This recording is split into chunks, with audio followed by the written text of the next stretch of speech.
어저께 우리 13장 14장에서 삼손의 나시린으로의 출생과 또 사사로 활동하면서 좌충우돌하는 이런 모습 보았습니다. 언약 백성임에도 불구하고 이방 여인 딥나 여인과 결혼하게 되고 나시린이면서도 죽음을 만나고 죽음을 그냥 만지고 또 술이 있는 그 잔치를 또 이렇게 배설하고 이런 모습 봅니다. 그런 가운데서 하나님께서는 또 하나님의 영이 또 그에게 역사하는 이런 모습도 보았습니다. 어쨌든 수수께끼 결국은 자기의 아내로부터 들었던 그 블레셋 사람들에게 그것을 다 넘기고 30명의 사람들 죽이고 옷을 다 넘기고 그는 자기 아버지 집으로 왔잖아요. 그러니 얼마 후에 15장 1절에 삼손이 염소 새끼를 가지고 그 아내에게로 찾아갑니다. 그런데 14장 20절에 이미 삼손의 친구였던 그의 친구에게 그 아내를 준바되었다 이렇게 나와 있습니다. 그래서 결국은 이미 때가 늦었죠. 근데 어떤 장인은 자기 아내 그녀의 아내를 아내로 맞이해라 이렇게 제안을 합니다. 삼손은 그렇게 할 수가 있나요? 그래서 결국 거절하고 그래서 한 일이 뭐냐면은 4절에 삼손이 가서 여우 300마리를 붙들어서 여기는 우리 여우라고 했는데 자칼이 훨씬 더 맞겠다라고 이야기합니다. 여우는 한 마리씩 다니는데 자칼은 막 무리지어 다녀서 300마리를 잡기에 훨씬 더 편했을 것이다라고 학자들이 이야기하면서 어쨌든 간에 300마리 쉽지 않겠죠. 그러나 꼬리에 꼬리를 메고 회를 달아서 두 꼬리 사이에 회를 달고 온 블레셋 곡식밭 그리고 감람나무 또 포도원 다 불사르는 이런 일을 벌이는 것이죠. 이렇게 되니까 블레셋 사람들이 결국 앙심을 품고 삼손이 했던 행동임을 알고 그 삼손의 아내였던 여인 그리고 그 아버지를 불사르는니다. 또 이런 만행을 또 들으니까 삼손이 가만히 있을 수 있나요? 그래서 블레셋 사람들의 정강이 넓적다리 다 크게 쳐서 죽이고 그렇게 해서 그가 에담 바이틈에 가는 것이죠. 지금 블레셋 사람들을 많이 죽이기는 하고 막 이렇게 하는데 그가 사사로서 지금 뭐 이랬다기보다는 굉장히 좀 개인적 원한 사실 자기가 잘 못해놓고 결국 또 그것을 하나님께서 어떤 기회를 주시면은 다시 그것을 또 갚는 이런 방식으로 자꾸 뭔가를 하고 있는 것 좀 안타까움이 아쉬움이 섞여 있는 사사 활동이랄까요? 어쨌든 블레셋에게서 이스라엘을 구원할 사명을 부여받고 그게 걸맞은 이 능력을 하나님 주셨는데 그 능력을 개인적 원한 갚는 데 사용하고 있는 이런 모습을 우리가 보게 됩니다. 어쨌든 그 이어서 이제 9절부터 13절 보시면은 이에 블레셋 사람들이 올라와서 유다의 진을 치고 레히라는 곳에서 가득 블레셋 사람들이 모입니다. 이렇게 하니까 유다 사람들이 이 블레셋 사람들과 대항했다라는 게 정상이잖아요. 그런데 블레셋 사람들은 그들을 대적하기보다는 삼손을 잡기 위해서 3,000명을 에담 바위로 보냈다는 것입니다. 11절에 뭐라고 합니까? 너는 블레셋 사람이 우리를 다스리는 줄을 알지 못하느냐? 40년 동안 우리 36년, 35년 일제 치하했을 때 거의 이제 앞자리 됐던 것처럼 유다 사람들이 딱 지금 그런 모습입니다. 40년 동안 지배하고 있는 이 블레셋 사람들의 여기서 지금 자기들이 어떤 독립을 해보려는 이런 의지까지도 다 지금 없는 모습이죠. 그러면서 13절에 우리가 다만 너를 단단히 결박하여 그들의 손에 넘겨질 뿐이니까 죽이지는 않겠다. 이게 지금 적군인지 아군인지 잘 모르는 어쨌든 유다의 이런 모습, 이 모습은 우리가 사사기 1장에서 봤던 누가 먼저 올라가리까 유다 족속이 확 먼저 올라가고 그리고 갈렙 그다음에 온니엘 다 유다 족속들이었거든요. 그때의 유다 족속의 모습은 전혀 찾아볼 수 없는 블레셋에게 제대로 싸우지도 못하고 싸우지도 않고 삼손을 넘겨주는 이런 모습은 늘 선두에서 싸움을 진두지휘했던 사실은 갈렙 이 온니엘의 그 후예들이 과연 맞는가 이거죠. 결국은 하나님의 백성들이 헤매고 또 하나님의 사사가 헤매고 그래도 역사는 흘러갈 겁니다. 그렇지만은 은사와 능력, 특권 이거 받은 하나님의 자녀들이 제대로 사용되지 못하면은 사용하지 않으면은 결국 우리도 사실은 하나님 앞에서 부끄러운 일이지만은 결국 구원을 기다리고 있는 수많은 사람들에게도 손해다라는 것이죠. 그리고 또 하나 한때 용감했던 믿음의 후손들, 후예들이지만은 현재 미지근하다면은 그게 지금 그들의 영적 상태이고 우리의 영적 상태다.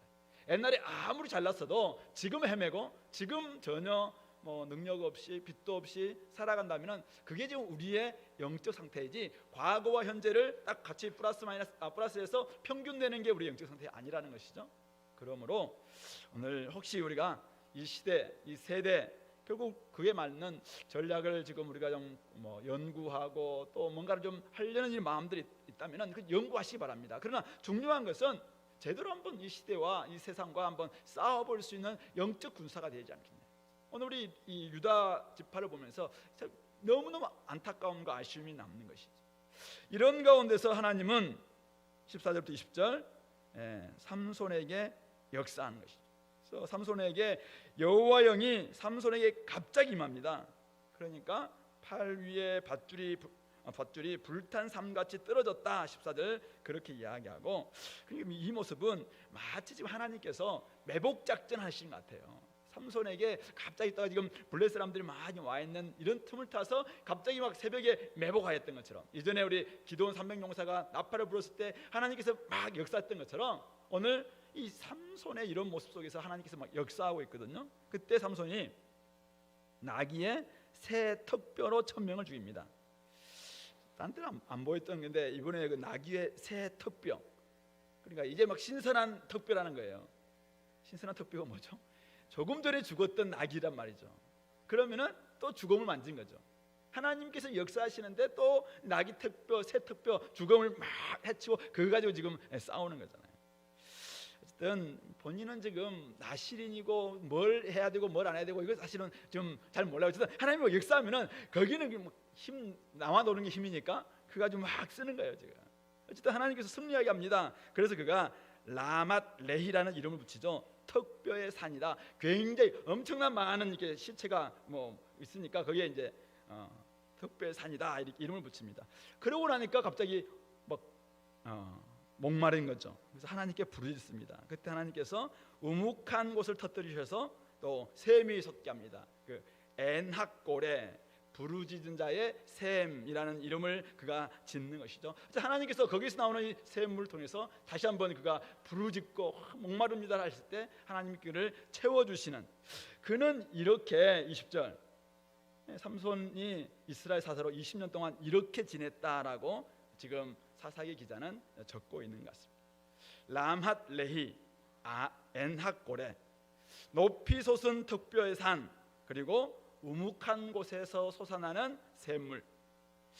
때로는 어쨌든 우리 높은 턱뼈의 산도 하나님께서 능력 주실 때 그렇게 할 수 있는 것이고, 우리가 목마르고 힘들 때 사실 우리 부르짖는 자에게는 하나님께서 우묵한 곳을 터뜨려서 우리에게 샘물을 주심으로 우리가 또 깊은 은혜를 체험하게 하시는, 그러니까 결국 람한 레이도 엔학골에도 하나님을 경험하는, 하나님의 도움을 경험한 증거들이겠죠.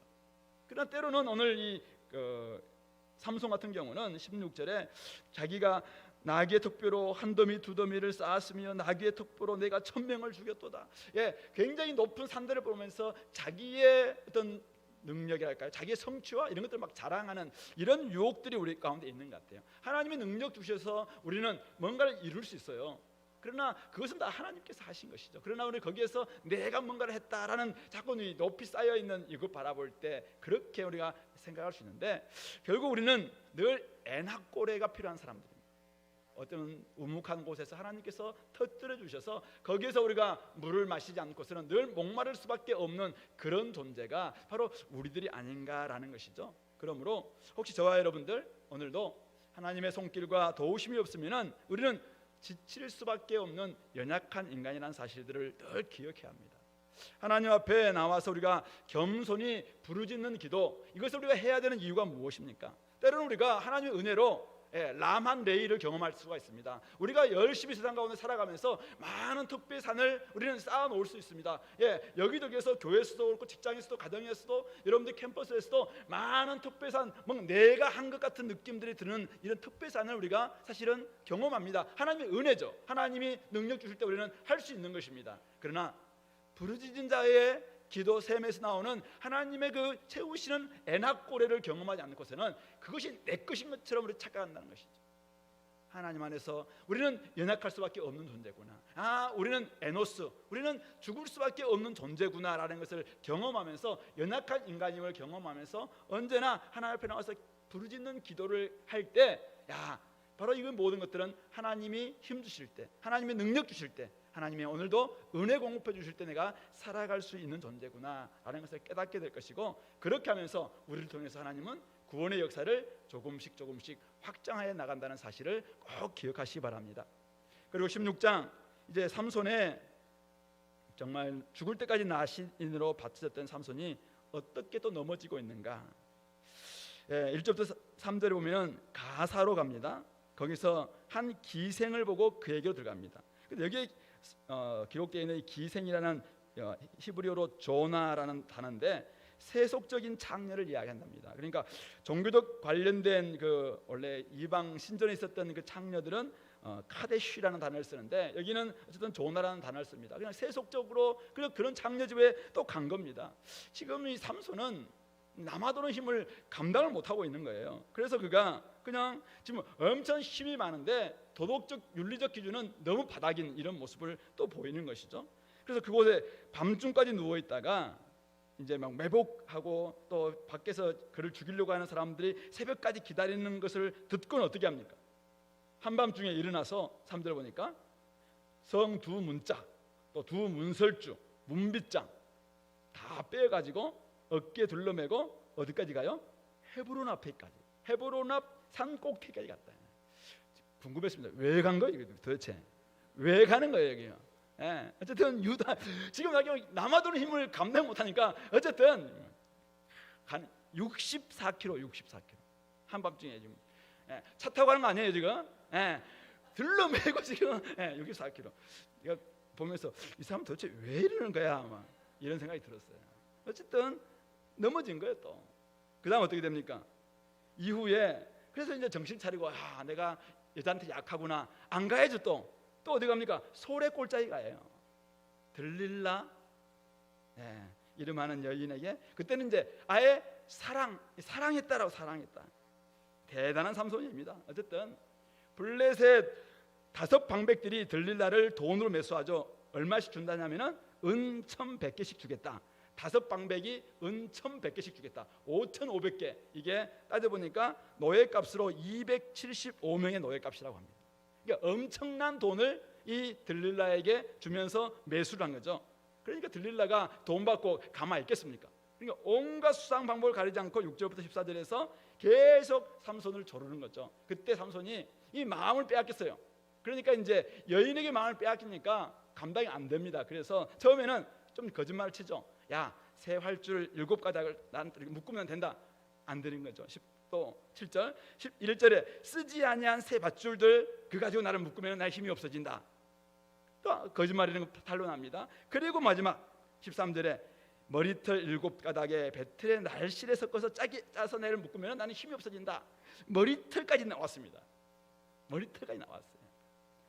삼손은 결국 여인에게 마음을 빼앗기 때문에 결국 어떻게 됩니까? 나중에 비밀을 다 털어놓기 시작하고 진심을 드러내어 머리털의 비밀을 토해버렸다라고 성경은 이야기합니다. 그래서 다 비밀 털어놓고 그 다음 여인은 지금 적인지 악인지도 잘 몰라요. 그리고는 자기의 머리를 어디다가 맡기고 잠을 자요? 들릴라의 무릎에 맡기고 잡니다. 그러니까 들릴라, 당연히 들리죠. 그래서 어쨌든 그는 결국은 머리털 다 밀게 하고 괴롭게 해봐도 힘이 없었다. 세번역은 이렇게 이야기합니다. 그의 엄청난 힘은 이미 그에게서 사라졌다. 이렇게 번역하고 있습니다. 삼손은 들릴라를 사랑하여 그녀를 잃고 싶지 않아서 진심을 드러내고 자신의 비밀을 다 그녀에게 토해버립니다. 아예 모든 것을 일임해버리는 거죠. 이 여인이 지금 누군지도 사실은 관심이 없어요. 이미 마음을 줬기 때문에. 마음을 주면 끝나는 거죠. 마음을 지키지 못하면 다 빼앗길 수밖에 없습니다. 결국은 그가 사실은 이 여인 들릴라를 사랑한 것밖에 없어요. 어쩌면은. 그런데 이미 들릴라가 삼손을 정복해버린 것이죠. 힘의 근원 사실 하나님이시잖아요. 하나님이 사실은 하나님을 좀 바꾼 거예요. 사실은 들릴라한테. 그러니까 힘의 근원이 없어지니까 힘 당연히 없죠. 생수의 근원을 버린 유다, 이스라엘 당연히 목마를 수밖에 없는 것 아니겠습니까? 오늘 저희들도 마찬가지입니다. 우리가 진짜 마음을 지키지 않으면 마음을 빼앗기면 다 빼앗긴 겁니다. 오늘 결국 나실인의 정체성을 잃은 결과 그는 이미 하나님이 떠나셨다는 것도 깨닫지 못했다. 20절은 그렇게 이야기합니다. 그래서 블레셋 사람들이 그를 붙잡아서 눈 빼고, 처음에는 가사, 자기가 그냥 가고 싶어서 갔었어요. 그러나 이제는 끌려갑니다. 가사로 끌려가서 놋줄로 매고 옥에서 맷돌을 돌리게 되는 21절. 결국 마음 빼앗기니까 나실인의 표지였던 머리털도 잘리고 하나님께서 주셨던 능력에 표시했던 힘도 없어지고, 정말 하나님의 관점을 가지고 세상을 봐야 되는데 안목도 없어지는, 눈도 잃게 되는, 다 잃게 되는 것이다. 이렇게. 블레셋 사람들을 정복해야 될 그가 이제는 블레셋 사람들에게 붙잡혀서 맷돌을 돌리는 종으로 전락해버리고 마는 것입니다. 하나님과 사귀고 하나님과 함께 교제하고 하나님 앞에 나와서 늘 힘의 근원 되시는, 거룩함의 근원 되시는 그분과 늘 짝해야 되는데, 그것 대신 자기가 뭐에 약하다는 사실은 어쩜 딥나의 연을 자기 아내를 통해서 이미 경험했었잖아요. 근데 실수나 실패를 통해서 배우지 못하면은, 역사를 통해서 배우지 못하면은 사실은 그런 불행한 사람이고 불행한 민족이 될 수밖에 없는 것이죠. 마찬가지입니다. 그는 지금 세상과 짝하다가 여인에게 마음 빼앗기다가 결국 세상의 마수에 지배당하고 말았다는 사실. 오늘 우리는 누구의 지배를 받고 있는지 우리 자신들 잘 점검해 봐야 됩니다. 우리는 정욕의 지배를 당하고 있는지 아니면 하나님께 지배를 당하고 있는지, 탐심과 재물과 정말 내가 가장 약한 게 뭐냐 이거죠. 이거 한번 점검해야 됩니다. 그래서 거기에 우리의 마음을 빼앗기면은, 여러분들 몸이 여기 와 있어도 마음 빼앗기면은 이미 거기에 가 있는 거예요. 그래서 우리의 삶 가운데서 내 마음을 지키지 않으면은, 마음을 잃으면은 눈도 잃게 됩니다. 마음을 잃게 되면은 우리 행동도 잃게 돼 있어요. 따라서 우리 마음을 분명히 지켜야 됩니다. 마음에 하나님이 계셔야지, 하나님 계시지 않고 거기에 여인이 있다든지 정욕이 있다든지 탐심이 있다든지 재물이 있다든지 그러면은 이곳에서 늘 그 생각만 날 거예요. 그래서 우리의 시간을 어디에 쓰는가, 재물을 어디에 쓰는가 보면은 그 사람 마음이 어디 있는가 다 드러날 수밖에 없습니다. 우리의 관점은 재물관, 물질관, 이생관, 인생관, 이성관, 관자라는 관은 어디서 비롯되냐면은 마음에서 비롯됩니다. 따라서 마음이 어디에 있느냐, 이거에 따라서 세계관이 결국 어디냐, 이 마음에서 나오는, 마음에서. 그러므로 우리가 마음에 온전히 하나님이 계시지 않으면은 아무리 힘을 막 쓸라 해도 결국 이미 힘 없어지는 것이죠. 그러므로 우리가 분명하게 마음 빼앗기면 결국 그것에 지배당한다라는 사실을 기억하시고 오늘 우리가 마음을 지킬 수 있기 바랍니다. 마지막 더 이야기하고, 그러나 이제 삼손 22절 보니까 그의 머리털이 자라가고 있었다라고 이야기를 합니다. 그래서 블레셋 신 다곤 앞에서 설 수 있는 기회가 생깁니다. 블레셋 백성들은 삼손을 보고 자기 신들을 찬양하고 그들의 마음은 너무나 즐겁습니다. 그러나 삼손에게 이제 마지막 기회가 찾아온 것이죠. 모두 다 힘 빠진 삼손이 재주 부리는 것을 보고 싶어 합니다. 근데 그때 삼손은 여호와께 마지막으로 진심 어린, 믿음 어린 기도를 드립니다. 블레셋 사람들과 함께 죽기를 원합니다. 한 번만 저에게 힘을 주옵소서, 이렇게 기도하죠. 결국 삼손이 죽을 때 죽인 자가 살아있을 때 죽인 자보다 더욱 많았더라. 30절은 그렇게 이야기합니다. 20년 동안 이스라엘 사사로 지냈던 삼손은 그렇게 최후를 맞이하게 됩니다.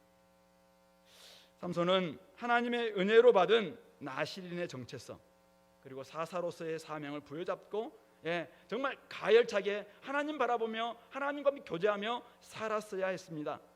그러나 그는 자신의 머리털과 힘을 믿었고 그 근원을 하나님을 무시한 결과 결국 그는 비웃음과 조롱거리가 되었고, 헛된 대상에게 마음을 빼앗기자 모든 것을 잃고 빚도 잃은 그런 존재가 되었습니다. 그러나 마지막 기회라고 생각하면서 하나님께 부르짖었고, 하나님은 그 마지막 기도를 들어주셨습니다. 하나님께서는 그에게 마지막 한 번 기회를 더 주심으로 말미암아 결국 그를 통해서 블레셋 해서 이스라엘을 구원하시겠다라는 하나님의 원래 약속, 원래 그 계획, 그 계획을 이루었던 것. 맡긴 사명을 감당하며 그가 마지막 죽었습니다. 그러나 사실은 너무 좀 부족하고 너무나도 안타깝고 너무나 아쉽고 너무나도 사실은 불쌍한 그런 죽음을 사실은 그가 마지막 죽는 것이 아닌가라는 이런 생각을 우리에게 자아내게 합니다. 성도 여러분, 모든 것이 주님으로부터 비롯된 주님의 은혜임을 우리가 진짜 안다면, 하나님께서 능력 주시지 않으면 내 삶마저 아무것도 아님을 우리가 진짜 믿는다면 오늘 생명의 근원 되시는 주님, 그분과 함께 동행하는 삶을 살아내야 됩니다. 우리가 하나님을 우리 중심에 모셔야 되는데 그분께 드려야 될 우리의 마음을, 그분께 드려야 될 우리의 시간과 나머지 모든 정력을 헛되는 것에 빼앗길 때 결국은 마음만 빼앗기는 것이 아니라 우리의 삶의 모든 계획과 삶의 모든 앞날까지도 다 빼앗긴다는 사실을 기억해야 됩니다. 그렇게 되면 하나님 나라는 위축될 수밖에 없는 것이고, 하나님이 우리를 통해서 가지고 계셨던 그 엄청나고 놀라운 계획들은 하나님 손에서는 너무나도 아쉽고 안타까운 거예요.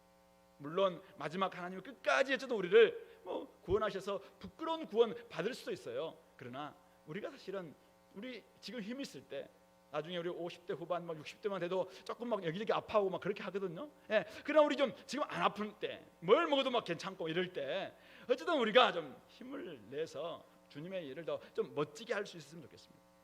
오늘 제가 이런 질문 던졌잖아요. 마지막 힘을 다해서 부르짖고 싶은 여러분들의 기도 제목은 무엇입니까? 오늘 삼손은 그가 지금 눈 다 빼앗기고 힘 다 빼앗기고 머리털 다 빼앗기고 다 빼앗기는 다음에 하나님 앞에 마지막 막 부르짖는 기도 드리거든요. 나한테 한 번만 기회를 달라고. 근데 여러분들 오늘 아직 우리는 아직은 남아 있잖아요. 그러나 오늘 우리가 마지막이라고 생각하시고 하나님께 드리고 싶은 그 기도 제목이 무엇입니까? 각자 다를 거라고 생각해요. 혹시 여러분들 지금 내가 자꾸 세상과 하나님의 이 접경에 쫙 서가지고 왔다 갔다 하고 있는 이런 모습이 있다면 좀 정신을 차리고 내가 분명하게 내가 이 나그네 길에 하나님 나라를 위해서 한번 살아보겠습니다.